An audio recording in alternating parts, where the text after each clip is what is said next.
কাছাড়ের কাটিগড়া সেন্ট্রাল হাসপাতালে প্রসূতির মৃত্যুর ঘটনায় 2 চিকিৎসক সহ আটক 4। উত্তপ্ত পরিস্থিতি নিয়ন্ত্রণের জন্য পুলিশের মৃদু লাঠিচার্জ। একজন প্রসূতির মৃত্যুর ঘটনাকে কেন্দ্র করে গতকাল বিকেলে উত্তপ্ত পরিস্থিতির সৃষ্টি হয় কাটিগড়া চৌরঙ্গীস্থিত বেসরকারি সেন্ট্রাল হাসপাতালে। কালাইন ডিগাবো রোডের বাসিন্দা রমজানা বেগম নামের এক মহিলার মৃত্যুকে কেন্দ্র করে সৃষ্টি হয় এই উত্তেজনা। চিকিৎসক ছাড়াই হাসপাতালে কর্মীরা মহিলাকে অস্ত্রোপচার করার অভিযোগে মৃত মহিলার পরিবারের লোকেরা হাসপাতাল ও কর্মীদের উপর হামলার চেষ্টা চালায়।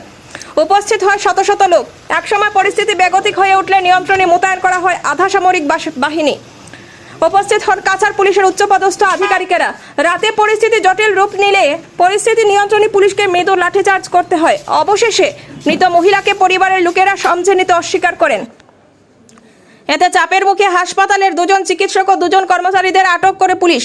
ধৃত 2 চিকিৎসক হচ্ছেন কাটিগড়া মডেল হাসপাতালের চিকিৎসক ডক্টর জিডি দেউরি ও তাসমিন সুমাইয়া লস্কর। এদিকে পুলিশ চিকিৎসক সহ 2 কর্মচারীদের আটক করার পর পরিস্থিতি কিছুটা স্বাভাবিক হয়। এতে মৃতদের মরণোত্তর পরীক্ষার জন্য শিলচর মেডিকেল কলেজে প্রেরণ করা হয়। এদিকে এ নিয়ে হত মহিলা স্বামী কাটিগড়া থানায় এক মামলা রুজু করেন।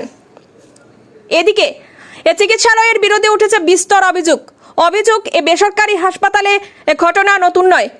মাস কয়েকের আরও কয়েকজন মহিলা মৃত্যু হয়েছে। হাসপাতালের বৈধ নথিপত্র নিয়ে প্রশ্ন উঠছে।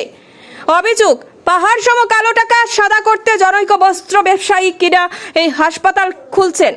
তাই যাবতীয় বিষয় তদন্ত করে সঠিক ব্যবস্থা গ্রহণের জোরালো দাবি জানান। নিউজ ডেস্ক রিপোর্ট, শিলচর সংবাদ।